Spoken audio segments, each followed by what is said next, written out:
नमस्ते, सुप्रभात। एक पेंटर की कहानी आपसे साझा कर रहा हूँ। एक पेंटर था, सामान्यतः वो गांव में रहता था। जो कुछ भी गांव में जब मौका मिले वो पेंट किया करता था। एक बार गांव के जो गांव में अच्छे लोग भी होते हैं, रईस जिसे कहते हैं, धनी मानी, गांव के रईस ने उसे अपनी नाव पेंट करने के लिए दी और उसका उचित जो पारिश्रमिक था वो उसे एडवांस में दे दिया। जब पेंटर नाव पेंट करने गया तो पेंट तो कर रहा था, उसने देखा नाव में एक छेद है। उसने उस छेद की मरम्मत की और फिर पेंट चढ़ा करके वापस अपने घर आ गया।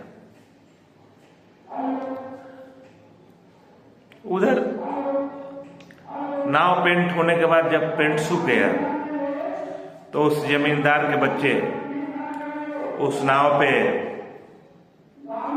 बैठ के नौका विहार के लिए निकल गए। जमींदार गांव से बाहर गया हुआ था। जब लौटा तो घर में अपनी पत्नी से पूछा, बच्चे कहाँ हैं, दिख नहीं रहे। उसने कहा कि वे तो नाव ही पेंट हुई है, वे तो नौका विहार हो गए। मालिक घबरा गया।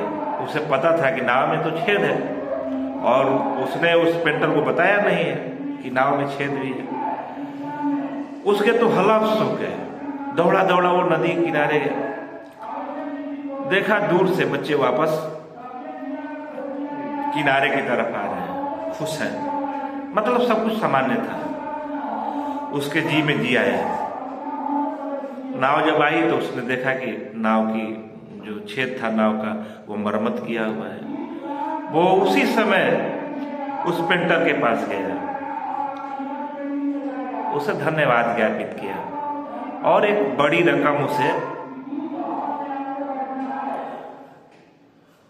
देना चाहा। उसने हाथ जोड़ दिया। उसने कहा कि मुझे तो जो पारिश्रमिक मिलना था वो तो आपने कब का एडवांस ही दे दिया था, तो ये रकम, इतनी बड़ी रकम, इसका क्या मतलब। उसने कहा, आज तुमने मेरे पूरे परिवार का भला किया है, मेरे बच्चों की जान बचाई है तुमने।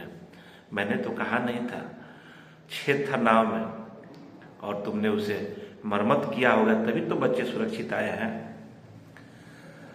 हाँ, पेंटर ने कहा कि हाँ, हमने देखा कि छेद है तो हमने मरम्मत कर दिया, इसमें तो कोई बड़ी बात नहीं है।